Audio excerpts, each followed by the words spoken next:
Dr. Follow-up segment tonight. A group called Catholics in Alliance for the Common Good has taken out a couple of newspaper ads mentioning me. The headline reads, "An open letter to Christmas culture warriors." I guess I am one of those.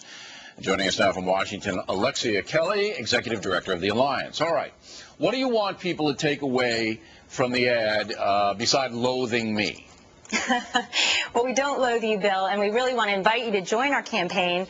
We're really wanting to change the subject away from a concern about sort of the symbols and the shopping around Christmas, which is all wonderful, to the real message of Christmas, which is, time to be with our families and our friends, and to focus on Jesus' message at Christmas, which is to care for our neighbors as ourselves. Okay, but why would you have to refocus that? Because I think most people are with family and friends on Christmas. I think that's an American tradition, and I think that anybody who's Catholic understands it's celebrating the birth of Jesus.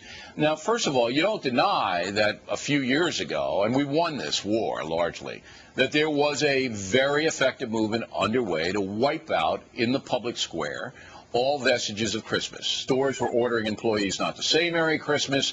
Towns were suing to get the creche off the public property. You don't deny that was happening, do you? No, but we did feel that a lot of the campaign and some of the your words around that can be divisive, and some of those examples are do go too far. But the way we place our emphasis on Christmas store greetings or what Christmas cards say sort of buys into the consumerism and excessive materialism that can take over that real message. Let's go back to the divisiveness. If I had not done the campaign, then the forces of darkness would have won. There's no question about that. We were able to rally the Alliance Defense Fund in Phoenix, Arizona, to fight the ACLU in court. We were able to convince the major retailers to not order their employees to not say Merry Christmas, to stop that nonsense. We won that. So we want to move ahead now and go back to the fundamental meaning of Christmas. I'm with you on that. But to diminish what we did is wrong.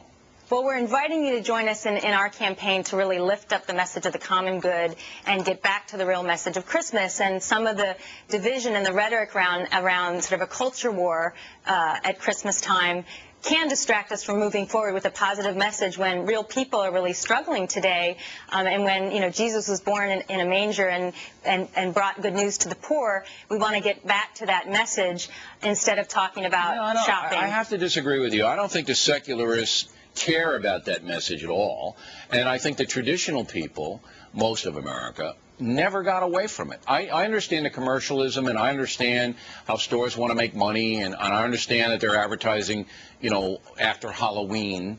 I got it. And it's a little bit offensive, but giving gifts brings joy to people, particularly children. And we're not, believe me, we do not want to be the Grinch here. I mean, gift giving is an important part of the American tradition, but I think dividing people along lines, lines of traditionalism versus you got to deal with reality, Miss Kelley. Yeah, I think Americans really want to come together around a message of the common good. Then why are they suing to get the creche off? They're not suing to do that. I mean, they are, Miss Kelley. There's some extreme the ACLU examples. sued more than a dozen times to get symbols of Christmas off the public square. Yeah, they are. Look, you are a well-intentioned woman. But it would be wonderful. You're well-intentioned, but you're naive.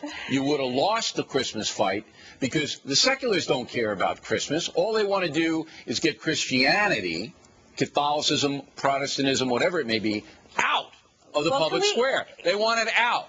So your message is lost on these people. Don't you get that? No, I don't. I mean, I think we have a message that's universal, and polls all show that people are ready to come together around a message of good news for the poor and concern for our neighbors as ourselves. They're hungry for that. If that's the way you think, how is Christmas in the land of Oz? Do you celebrate it any differently? On the yellow brick road, does that clash with the green tree? Because look, if you think all Americans want to come together and celebrate Jesus in Christmas, and you truly are living with the Tin Man now. But it is a universal message, we think, of caring for our neighbors as ourselves. Maybe universal, but you got a lot of forces of darkness want to knock that message right out. But we appreciate it, and I'm glad you came on. Well, thanks for having us, and we look forward to you joining our efforts. Merry Christmas, Thanks, Bill. Ms. Kelley. Bye-bye. Plenty more added to Fact and Move.